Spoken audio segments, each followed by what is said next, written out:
baru kita bisa masuk ke materi berikutnya. Saudara, akhir zaman yang ditandai dengan munculnya Dajjal ya, adalah sebuah petanda yang memang Rasulullah SAW sudah sampaikan. Dajjal yang dimaksud ada dua pendapat. Ada yang dikatakan Dajjal betul-betul Dajjal fisik orang, tinggi besar, keriting. Ini saya ngomong nyocok aja ya, tidak pakai hadis. Waktu ini sudah mepet sekali.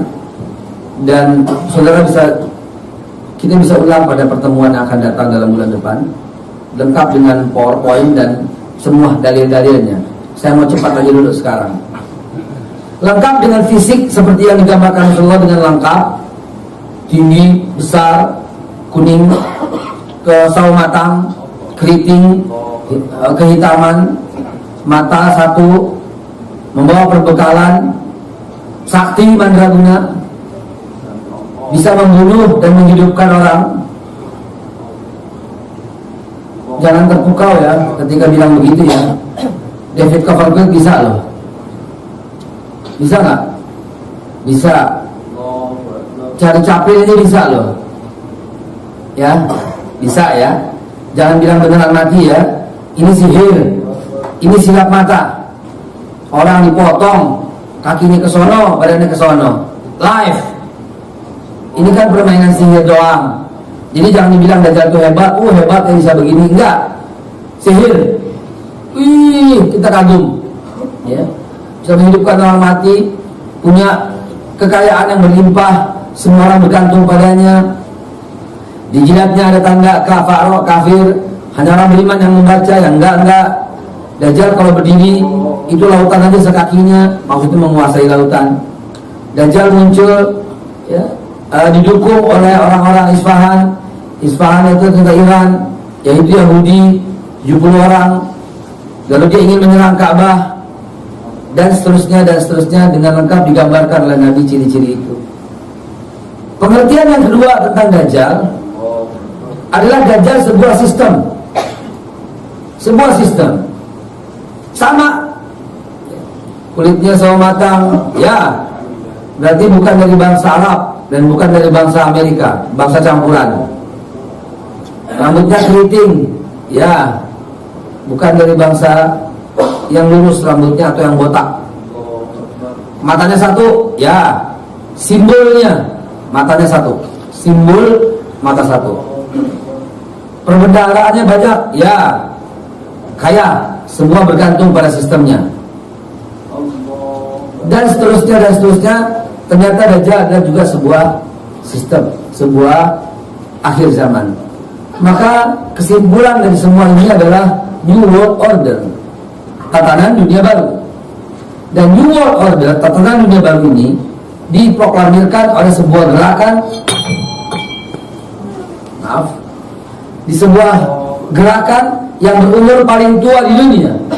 Gerakan itu bernama Freemason. Ada hambatan gini nggak enak, kalau gini enak lihatnya.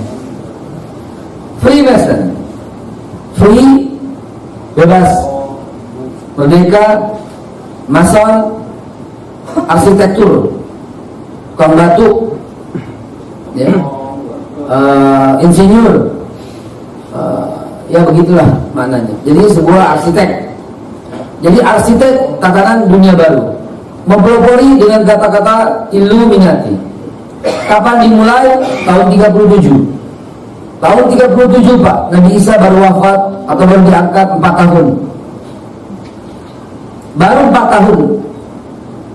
Bayangkan, dia sudah mulai gerakan ini.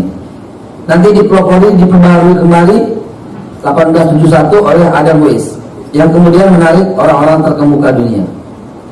Maka Dajjal yang dimaksud baik fisik sesuai dengan beberapa orang yang beriman dengan itu, maupun sistem sesuai dengan pengertian beberapa orang yang beriman dengan sistem.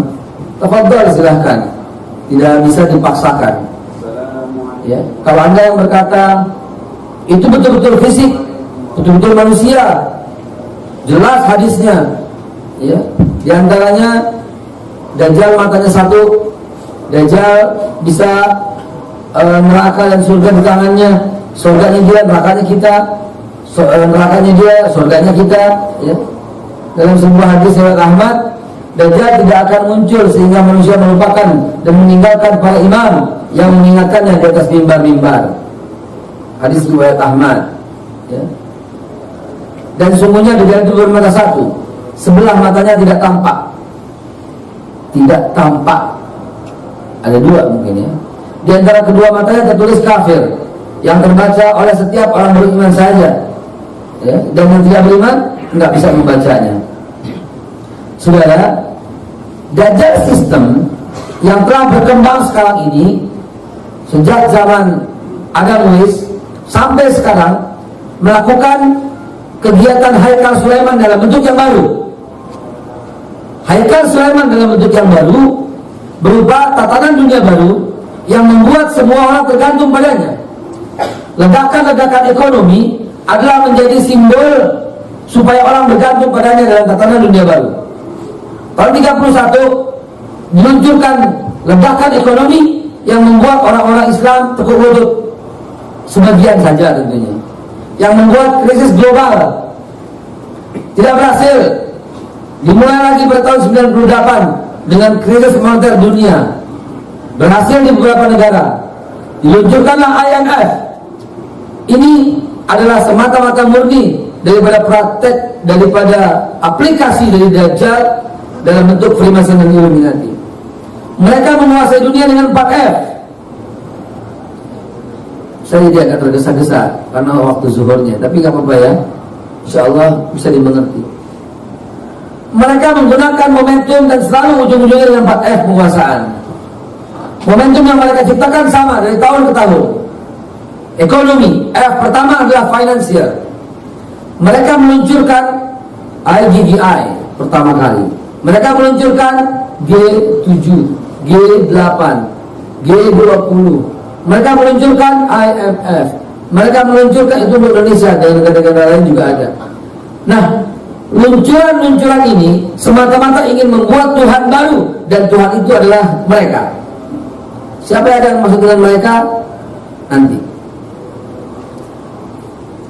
Freemason adalah sebuah sistem yang membuat semua sama, yang mencabut batas-batas daripada manusia, dan batas-batas yang paling kentara itu adalah agama. Karena itu saya ini bukan baru sebentar saudara diteliti soal ini, bukan anak baru kemarin bicara soal ini. Kenapa? Karena itu saya berpikir, teman-teman, gimana caranya supaya mengganjal itu. Maka konsep agama samawi adalah konsep yang dilemparkan oleh sistem Illuminati ini. Semua agama sama, nggak ada bedanya. Semua agama baik, semua agama sama. Kalau mulai maksa itu HAM sebagai senjatanya. Kalau mulai memaksa atau menghambat atau mengatakan yang benar, HAM, ya. Diangkatnya sekat-sekat antar manusia dari sisi agama membuat semua orang tunduk dengan agama yang dia ciptakan. Agama yang dia ciptakan adalah agama moral. Agama yang dia ciptakan adalah agama budi pekerti, yang diletakkan lebih tinggi dari semuanya. Dan budi pekerti ini sanggup mengelola negara, dan ayat suci harus berada di bawahnya. Itu sebabnya di semua negara disampaikan kata-kata bahwa ayat-ayat konstitusi lebih tinggi daripada ayat suci, apapun ayat sucinya. Konsep inilah yang dijual ke beberapa negara dan laku keras, terutama negara yang majemuk seperti Indonesia dan lebih condong kepada nasionalis seperti Indonesia. Maka serta-merta ditelan bulat-bulat paham samawi itu. Nah, kita ya, waktu itu saya sepakat dengan para pengurus, ayo kita singkat, kita hatam dulu soal agama ini. Maka tidak ada agama samawi menjadi bahan utama kita waktu itu. Tidak ada agama samawi. Dan saya yakin semuanya adalah alumni semua dan udah paham semua. Tidak ada, nggak mau kita bisa makan, nggak mau, nggak bisa. Kita kan bangsa ini kan bebas, bangsa itu kan sama, semua boleh mimpin. Nggak bisa kita lawan. Atau sebelum masuk perlawanan, saya harus beberkan semuanya urutannya dulu. Sedemikian rupa penguasaan mereka. Sedemikian rupa mereka menggelontorkan bantuan-bantuan dengan pinjaman-pinjaman yang mencekik leher, yang membuat batas-batas finansial tidak ada lagi. Mereka menciptakan uang baru yang merupakan diterima di seluruh dunia tanpa ada yang bisa melawan. Uang itu bernama Visa, uang itu bernama Mastercard. Sekali gesek, kita menjadi anggota. Sekali gesek, data kita tersimpan dengan rapi. Sekali gesek, nama, alamat, tempat, tanggal lahir, pekerjaan, semua didata, tertata dalam sebuah sistem di sana. Ya, Israel Internasional, kita merupakan anggota atau bagian dari orang-orang yang akan dimiskinkan, saudara. Semua orang tergantung sekarang. Apa pula BPJS? Nggak punya BPJS, nggak boleh urus KTP, nggak boleh urus SIM, nggak boleh urus STNK, nggak boleh ini. Nggak boleh. La haula wala quwwata illa billah. Apa maksudnya ini semua? Bukan saya melawan soal BPJS, bukan. Tapi kalau kayak begini ceritanya bagaimana? Orang-orang miskin makin miskin. Ya harus ada kebijakan infrastruktur yang tidak sampai kayak begini. Kejam sekali gitu. Kejam sekali. Harus semua. Saya ngomong di tempat pajak, mudah-mudahan pas gitu loh, supaya dipikirkan. Karena antum yang memikirkan ini semua, bukan kita para ustaz. Kita berhubungan sama orang daerah, sama orang Jawa, sama orang bawah, sama low level, ya, yang makan aja susah gitu, tapi dipaksa untuk sekian puluh ribu gitu. Tapi untuk mereka dampaknya, kalau tidak, coba pikirkan. Apa ini bagian dari itu semua? Wallahu a'lam bishawab. Tentu tidak kita nggak mengatakan, tapi kok mirip sekali caranya, mirip sekali sistemnya.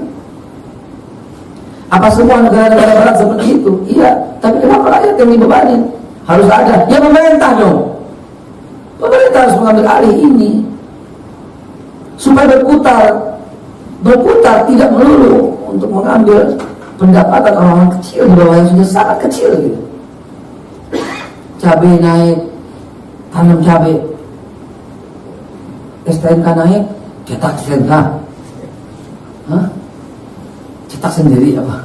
Karena cabai naik katanya suruh tanam sendiri. Itu kan bagus Ustaz. Ya bagus, tapi buat Jakarta bagaimana? Ya maksudnya bukan begitu. Maksudnya kan menteri, ya harus bisa bikin kelola dong, kelola negara dengan baik. Jangan serampangan begitu loh. Nah saudara, Dajjal dengan segala sistemnya membuat semuanya menjadi bergantung sampai tidak punya daya upaya lagi. Kalian semua akan terkena dengan fitnah Dajjal, kata Rasulullah SAW. Jadi berlindung kepada fitnah Dajjal, karena hampir tidak bisa bergerak, semuanya kena dengan sistem Dajjal. Lebih cepat lagi ya, tinggal 15. F yang kedua adalah setelah finance membuat terikat, orang tidak bisa lari dari dia, ya, dari pajak yang memang bukan kewajiban ini, dari bunga yang merupakan kewajiban juga, dibuat sedemikian rupa.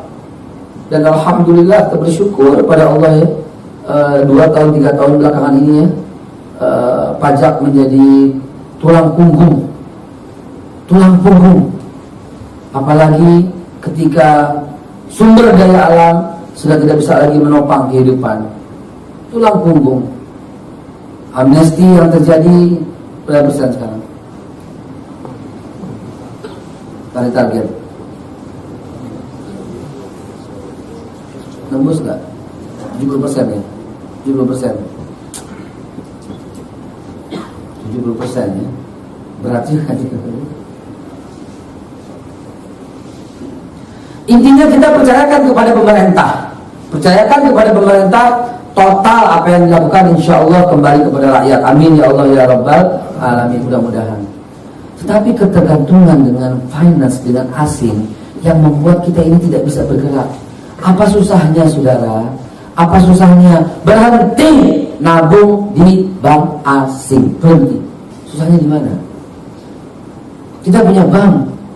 Kita punya bank mandiri, BNI, BRI, apa lagi Pak? Yang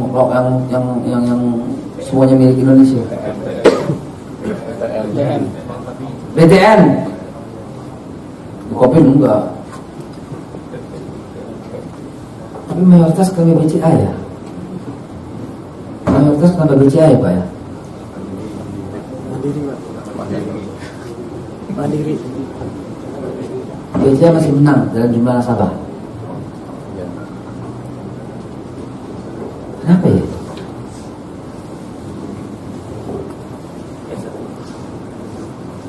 Saudara sekalian yang dimuliakan Allah, setelah finance kita nggak bisa, kita punya solusi berantakan, maka yang kedua adalah food. F yang kedua adalah food. Ini sistem. Kita dibuat sedemikian rupa bergantung dengan foodnya mereka.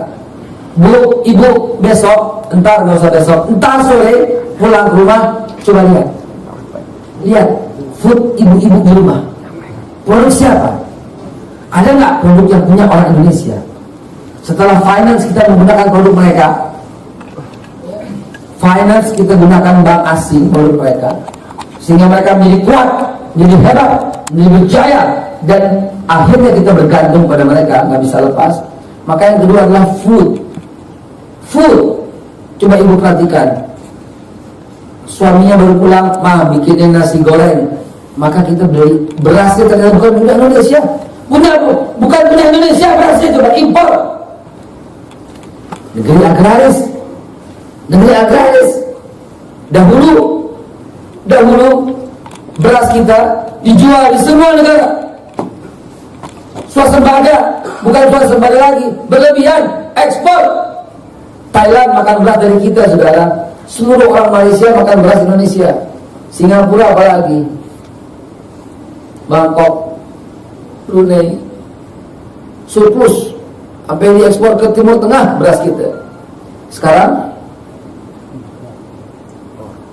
ada apa ya dengan itu? Kok bisa begitu? Pupuknya petani gagal. Siapa yang punya pupuk ya? Diganti dengan tablet. Siapa yang ganti ya? Panen setahun 3 kali, 2 kali, tinggal sekali. Udah sekali banyak yang gagal lagi. Kenapa ya bisa begini ya? Nggak ada selidiki itu. Nggak ada selidiki. Dulu kita makan jeruk Medan, saudara, jeruk Pontianak. Sekarang jeruk Cina. Dulu kita makan apa Malang, saudara. Sekarang apa Washington. Israel yang nggak punya hubungan diplomatik sama Indonesia, buah-buahnya masuk di total. Dia saksikan sendiri, foto sendiri. Kemarin kami foto soalnya produk of Israel di buah segar, di food apalagi. Saya baru pulang dari Lampung, singkong, saudara, nggak ada lagi di Lampung kecuali impor. Singkong yang ditanam nggak pakai diapa-apain, nunggu singkong. Tahun lalu singkong itu harganya di Lampung yang paling banyak menghasilkan singkong itu 1.200.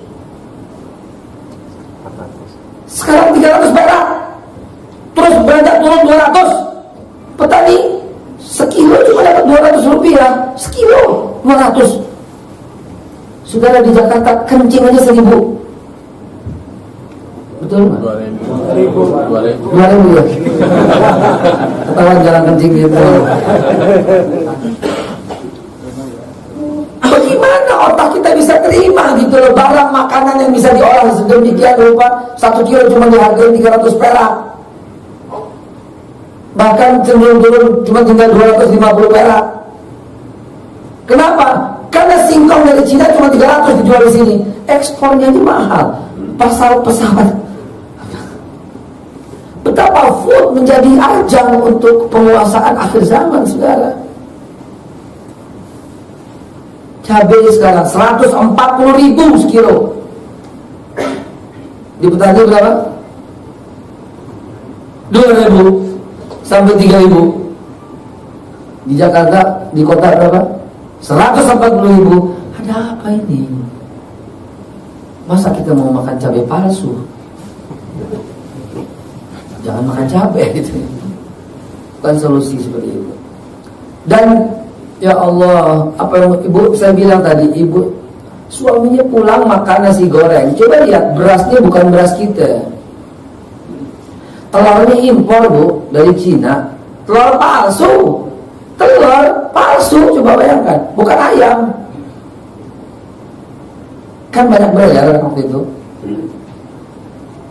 Biar enak pakai kecap. Kecapnya Bangok, Unilever, 98% mereka kasih. Jadi nasi goreng yang ada di depan kita aja sudah bagian daripada globalisasi.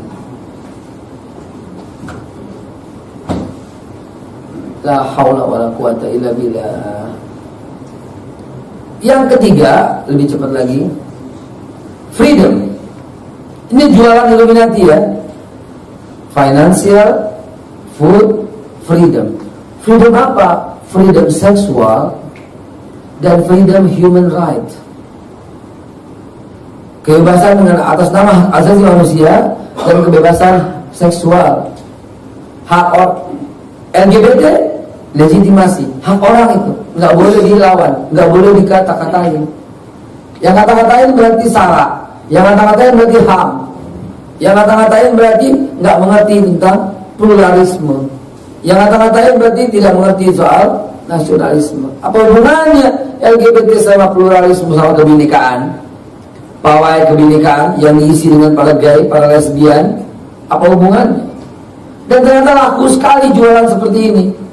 Bahkan PBB ikut andil dalam memberikan budget untuk gay dan lesbian. F yang terakhir, tinggal 5 menit. F yang terakhir adalah fashion. Fashion. Mereka menjual financial system, mereka menjual food, mereka menjual freedom, dan mereka menjual fashion. Inilah 4 F yang merupakan biang keladi Dajjal akhir zaman. Bagaimana kita bisa tidak terlibat dengan keempat F ini? Bahkan setelah ONH aja melalui bunga bank. Nggak ada bunganya Ustadz, ya hadiah. Apa bedanya? Ya. Jadi saudara, apa yang Rasulullah sampaikan dengan maha cerdas sekali Rasulullah SAW, bahwa akhir zaman akan ada Dajjal. Dia bermata satu. Apakah simbolnya yang mata satu, atau memang dia manusia dengan satu mata gitu. Tapi kalau manusia satu mata bukan termasuk miharja, ya. Apaan tuh? Kan gini, apa? Nggak termasuk itu tentunya, ya. Simbol mata satu ini, ya, menjadi tanda dalam subconscious mind, diputar di hampir semua televisi. Acara-acara menjadi kental sekali simbol mata satu. Sekarang, sebelumnya tidak. Film-film karton menjadi kental sekali dengan simbol mata satu. TAP MPRS nomor 25 tahun 66, Soekarno pernah melarang segala macam penggunaan simbol-simbol itu. Pernah melarang Freemason di Indonesia. Dan berlangsung terus, nggak ada yang berani menggunakan simbol mata itu. Sampai kemudian Gus Dur mencabut ketetapan TAP MPRS zaman Bung Karno dan membolehkan Freemason di Indonesia. Ya, Presiden Abdurrahman Wahid yang membolehkan. Sejak pembolehan itulah, maka tarekat Mason, Freemason menjadi berkembang, menjadi kuat, menjadi nyata ada di antara kita semua. Maka kita tidak bisa lagi melarangnya. Kenapa? Karena enggak, undang-undang sudah membolehkan. Kelihatannya nggak ada, Ustaz. Bukalah mata baik-baik. Ada banyak di antara kita. Ada banyak di antara kita dengan cara tidak menyebutkan Freemason, tapi dia menjual HAM, dia menjual LGBT, dia menjual busana, dia menjual makanan. Di sebelah rumah bapak-bapak itu ada dengan jaringan gerai-gerai martnya itu, yang membuat semua orang tidak bisa berpaling kecuali belanja darinya. Ini lebih murah. Apa lebih murah? Cuma selisih 62 rupiah. Emang dikembaliin? Ini kembaliin 62 gitu? Kagak. Dia pakai harga 17.345. 5 perak buat apa? Emang dikembaliin? Kan kagak. Kita bandingin sama warung Bu Haji di sebelah. Akhirnya kita nggak belanja di Pak Haji, nggak belanja di Bu Haji. Lama-lama bangkrut, selesai gulung tikar. Dekat rumah ada industri roti. Dulu berjaya. Keluar tuh 50-an gerobak tuh roti keluar tuh ke Condet, ke Tanjung Sanyang, ke Kalibata. Keluar tuh semua. Sekarang nggak ada lagi karena semua belanja sari roti. Alhamdulillah, Allah kasih pelajaran sedikit aja buat kita. Allah kasih pelajaran, itu loh jahatnya mereka, gitu kan? Kita nggak belanja, gitu kan mestinya kan? Dan ternyata ketika kita nggak belanja, tumbuh ini warung roti, pabrik roti yang bangkrut, tumbuh lagi. Ini baru kembali ekonomi umat. Rasulullah SAW tinggal 5 menit solusinya. Tergesa-gesa nih kalau uzurnya lewat, tapi harus masuk pada solusi. Jangan cerita doang Ustaz, finansial kayak begitu, food kayak begitu, freedom kayak begitu, dan fashion kayak begitu. Solusinya gimana? Satu doang, satu aja kata Nabi beres. Nabi Muhammad dengan maha cerdasnya, satu potong kata-katanya dicantumkan dalam hadis Bukhari dan Muslim. La tusahib illa mu'min wala ta'kul illa muttaqin. Titik, segitu doang hadis Nabi. Jangan kalian menyalahkan masa depanmu dengan orang selain kecuali bersama orang mukmin. Dan jangan kalian memakan makanan kecuali kalian tahu itu dibuat oleh orang yang bertakwa. Beres? Beres. Kalau kompak, semua orang mempercayakan kepemimpinan kepada orang yang mukmin muttaqin, beres saudara. Beres. La tusahib illa mu'min. Jangan kau ambil sahabat-sahabatmu itu. Ini bukan sekedar friend, bukan sekedar wali, tapi betul-betul ashab illa mu'min. Kecuali kau tahu dia orang beriman sekali. Orang beriman subuhnya di masjid. Orang beriman pasti kata-katanya baik. Orang beriman pasti jujur. Orang beriman pasti tidak khianat. Orang beriman pasti tidak mau makan riba. Yang itu yang kita pegang. Itu Al-Baqarah 55, innama hanya saja waliyukumullah wa rasul wallazina amanu. Jadikan ini. Beriman enggak jadi. Apalagi Ahok. Beriman enggak? Kafir kepada Allah dan Nabi Muhammad. Ada yang pro, membuat perjuangan tidak bisa mulus. Ada yang pro dengan dia. Orang beriman tidak. Udah pasti. Demi Allah saya bersumpah, demi Allah 2 kali, demi Allah 3 kali, tidak beriman orang-orang yang memilih orang kafir sebagai pemimpinnya. Titik. Tidak beriman. Demi Allah 3 kali saya bersumpah. Tentu kecelakaan bagi saya apabila perkataan itu salah. Ustaz berani banget? Iya. Ustaz berani? Iya. Saya berani. Orang saya mengatakan sesuai dengan Quran. Wa may yatawallahu minkum fa innahu minhum. Selesai. Siapa yang memilihnya sebagai pemimpin, orang itu termasuk golongannya. Udah. Praktekin Nabi bukan? Nabi praktekin. Ada orang bodoh berkata, Islam mengakui Ustaz kepemimpinan yang bukan orang beriman. Contohnya Abu Jahal, Abu Talib. Ya, Abu Talib. Di zaman Nabi, dia kan pemimpinnya. Abu Talib, ya kadal kebun mengajarin buaya. Kadal kebun mengajarin buaya. Kecoa kakus mengajarin kucing. Abu Talib bukan pemimpin. Satu pemimpinnya Abu Sufyan. Kafir juga Ustaz, dia kan melurusin pendapat loh. Abu Thalib bukan pemimpin, dia adalah kakak tertua dari kelompok Bani Hashim, dari anak cucu dari Abdul Muthalib. Abdul Muthalib itu punya anak, Abu Thalib, Abu Jahal, Abu Lahab, Hamzah, Abbas, Abdullah, ayahanda Nabi. Jadi Nabi menghormati paman. Bukan Nabi setuju dia jadi pemimpin. Kalau pemimpin Abu Sufyan bin Harb, Bani Umayyah, itu pemimpin. Dan itu ada juga. Kan Nabi nggak setuju. Kalau Nabi setuju, Nabi nggak kemana-mana dong, nggak hijrah dong, nggak perang dong. Gimana otak ente? Gitu kita bilang. Kalau Nabi cuma ajarin akhlak, kira-kira diusir nggak orang Mekah? Diusir nggak? Kalau Nabi cuma ajarin akhlakul karimah, diusir nggak? Paham sejarah dong, kenapa Nabi diusir? Sebelum sampai 40 Nabi dicintai? Sangat. Apa yang diajarkan selama 40 tahun? Akhlakul karimah, berhidup dengan bertetangga, memelihara anak yatim, menghormati orang miskin, memberi makan orang miskin, menghormati tetangga. Disukai nggak? Disukai.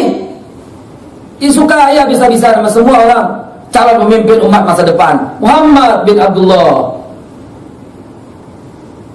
Sepakat semuanya. Setelah ini Rasulullah yang pimpin. Sepakat. Nggak ada lagi yang beda pendapat. Bahkan untuk memindahkan Hajar Aswad, dipilih Nabi Muhammad. Muhammad bin Abdullah. Oke, belum jadi Nabi. Dipilih beliau. Mendamaikan peperangan. Beliau menitipkan barang dagangan di rumahnya. Bangkir pertama di dunia. Tidak satupun orang Quraisy yang tidak pernah berhubungan uang dengan Muhammad SAW. Tak satupun mereka yang tidak pernah menitipkan uang, barang, atau meminjam atau meminta uang daripada Nabi Muhammad. Saking kaya rayanya ini manusia. Dicintai. Lalu jadi musuhan karena dia mengajarkan sistem. Dia mengajarkan sistem La ilaha illallah. Ini mengganggu mereka. Kalau mereka nggak dipertuhan oleh orang, mereka terganggu. Ada Tuhan yang lain. Nabi mengajarkan tauhid, itu yang buat dia diusir. Akidah, muamalah, udah ada sebelumnya. Mereka sholat, nggak apa-apa sholat. Sholat nggak dilarang sama orang Quraisy. Saudara, yang alumni sejarah pasti tahu. Sholat itu kerjaannya Abdul Muthalib, kerjaannya Abdullah, kerjaannya Nabi Muhammad jauh sebelum jadi Rasul. Gak usah bagaimana. Emang Nabi Islam agamanya sebelum jadi Rasul? Udah paham dong? Gak usah ada pertanyaan lagi. Ya. Millati abikum Ibrahim wa samakumul muslimina min qabl. Nabi itu Islam dari masih muda. Kami mengikuti agama Ibrahim. Ya. Abraham mau menghancurkan Ka'bah, Abdul Muthalib melawan, kalah, mundur, pasukan gajah. Untuk apa? Sholat. Jangan bilang nggak paham dong kalau begini. Sholat nggak dilarang, puasa nggak dilarang, tawaf nggak dilarang, gantian. Giliran mereka tawaf, giliran kita orang Islam tawaf. Orang Islam ada banyak di Mekah sebelum jadi Rasul, sebelum Nabi Muhammad jadi Rasul. Jelas ada orang Islam. Nabi Ibrahim berwasiatkan fala tamutunna illa wa antum muslimun. Nabi Isa berwasiat oman azlamu mimman naftara 'ala Allahi al-kadziba wa huwa yad'u ila Islam. Kaum Hawari, kaum Nabi Isa, ketika Nabi Isa menjelang diangkat atau dibunuh menurut versi Yahudi dan Nasrani, ya. Man ansar ila Allah? Qala al-hawariyuna nahnu ansarullah. Ishhadu bi annana muslimun. Saksikan kami orang Islam. Dan Nabi Isa sholat seumur hidupnya, paling banyak sholatnya Nabi Isa. Surat Maryam ayat 31. Nabi Musa sholat nggak pernah berhenti. Surat Yunus ayat 87. Nabi Ismail sholat nggak pernah berhenti. Surat 1955. Nabi Ibrahim sholat nggak pernah berhenti. Surat Ibrahim ayat 36. Pertaburan fakta-fakta ini dalam Al-Quran. Nabi dimusuhin karena dia membangun sebuah sistem tauhid, akidah yang merongrong kewibawaan mereka. Baru diusir. Kalau cuma ibadah dan muamalah, kagak bakal Nabi diusir, saudara. Oke, sekarang saya bawa ke zaman sekarang. Orang Islam yang tidak otak-atik sistem, sholat aja dulu yang rapi, ibadah aja dulu, ya, dagang aja dulu yang rapi. Aman nggak hidupnya? Aman. Tapi begitu masuk sistem, intoleran, makar, rongrong pemerintah, jadi berhadapan, saudara. Mau bilang apa kita dengan sistem kayak begini, saudara?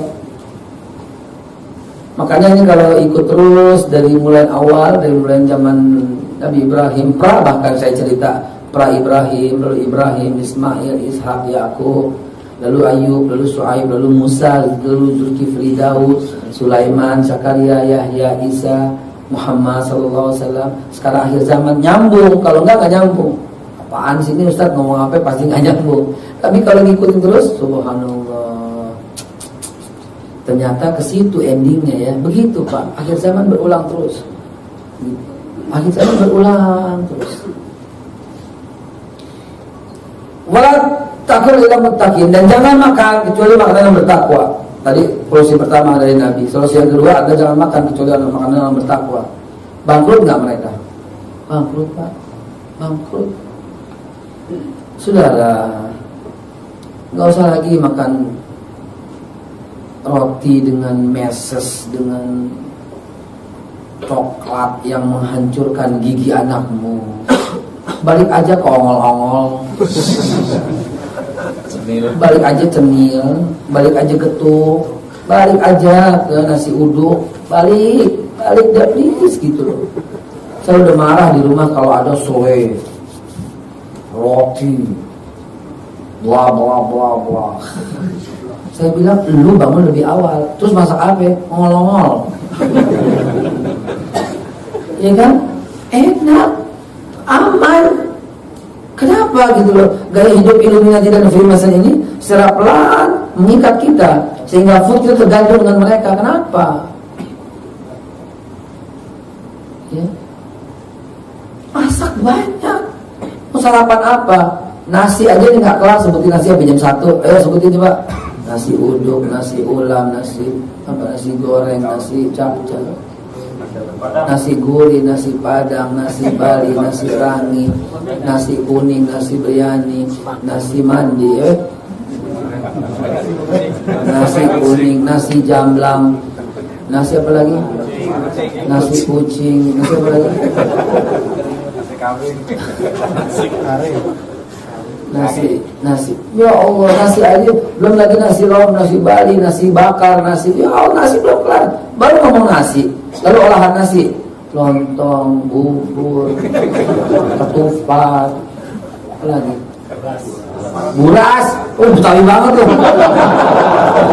cocoknya sama kelapa ya, kelapanya digongseng ya, masya Allah, buras, nggak kelar, ngomong nasi doang nggak kelar. Kembalilah. Itu Nabi yang bilang ila muttaqin, dan kita tahu kualitas ibunya gitu loh. Ketahuan banget. Nggak sempat Ustaz, ya cari sebelah rumah kalau banyak gitu loh. Kenapa lu mesti belanja ke mark lagi? Nggak sesuai dengan hadis Nabi. Nggak cocok sama pesan Nabi. Ini akhir zaman. Makanya Nabi, ya Allah, Nabi sampaikan selamatnya itu apaan?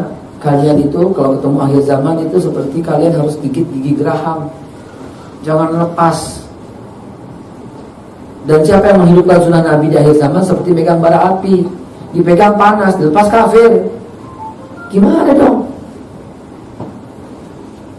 Maka pesan Nabi sebelum terakhir adalah dengan tepat Nabi mengatakan, taraktu fikum amrayn lan tadillu ma tamassaktum bihima, kitab Allah wa sunnatan Nabi. Kutinggalkan dua perkara, kalian nggak bakal sesat. Mau Freemason kek, mau Illuminati kek, mau apapun nggak bakal. Kalian akan selamat sampai selamanya, nggak akan kemana-mana, kata Rasulullah. Gigit gigi geraham, gigit dengan gigi geraham kitab Allah wa sunnatan Nabi. Gigit dengan gigi geraham Quran, kitab Allah wa sunnatan Nabi, dan sunnah Nabi. Gigit dengan gigi geraham itu, selamat kita, selamat. Ini baru satu ayat aja kita berdebat sampai sekarang belum kelar perdebatan itu. Satu demo, cuma satu ayat doang. Nabi Allah menyatakan jangan angkat orang kafir sebagai pemimpin. Yang bela Islam itu orang Islam, padahal yang bela banyak banget dengan mengatakan ayat itu nggak cocok lagi. Kita bangsa majemuk, kita bangsa bineka, kita pluralisme, kita Indonesia, kita kan kalau sarap begitu kan, gila ngomongnya. Dibela terus-terusan. Saudara, innalillahi wa inna ilaihi raji'un. Insyaallah pekan depan, bulan depan kita lanjutkan Freemason, Illuminati, mata satu, Dajjal, simbolnya, jangka, penggaris, dan apa implikasi yang berada di belakangnya dia, apa, siapa, di mana rapatnya, di mana meetingnya, kita beberkan. Kalau ngomong doang, ntar disangka ngomong doang. Kita beberkan dengan fakta yang akurat, insya Allah. Kalau nggak dibunuh di jalanan. Akhirnya kita tutup dengan kebakaran majelis. Subhanakallahumma wa bihamdika asyhadu an la ilaha illa anta astaghfiruka wa atubu ilaik. Hasbunallahu wa ni'mal wakil, ni'mal maula wa ni'man nasir, wala haula wala quwwata illa billah. A'udzu bikalimatillahi tamma min syarri ma khalaq. Bismillahirrahmanirrahim. Syai'an fil ardi wa la fis samaa'i wa samiul alim. Aqulu qawli hadza, subhanakallah bihamdika wa bihamdika asyhadu an la ilaha illa anta Allah la ilaha illa anta ahadus samad lam yalid wa lam yulad wa lam yakul lahu kufuwan ahad. Subhanallahi rabbil izzati amma yasifun wa salamun alal mursalin walhamdulillahi rabbil alamin. Assalamualaikum warahmatullahi wabarakatuh.